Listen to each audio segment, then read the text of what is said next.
सावित्री व्रतरे सधवा नारी माने बरगछ को पूजा करिथांती निज स्वामींकर मंगल कामना करिबा पई, किंतु एठी बरगछ को पूजा करिबा समय बरगछरे निया लागि जाइछि।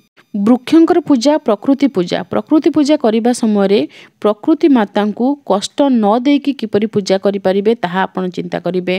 दीप को जदि आमे वृक्ष पाखकु नेबा ताहाले निया लागिबार संभावना रहिछि। रक्षा सूत्र सेठी थाए, बंधा जाय थाए गछरे, एवं मानसिक रे केही केही वस्त्र मध्य अर्पण करिथांती। छोट छोट लाल रंगर वस्त्र मध्य गछरे बंधा जाय थाए, तो से सबुरी निया लागि पारे। आपण निजे सचेतन रुहंतु एवं अन्य जो महिला माने पूजा करूचंती से माने जदि दीप पाखकु नेउचंती सेमान को मध्य मना करंतु। प्रति बदल रे आपण को हुए तो गाली सुनिबा पड़ी पारे, केही आपण सहित झगड़ा मध्य करि पारंती। भल काम पई गाली जदि सुनिबा पडुची ताले गाली सुनंतु, किंतु समस्त को मना करंतु, सचेतन करंतु।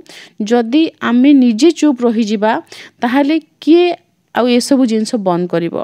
आमे समस्ते ये सब भूल काम पई दायी।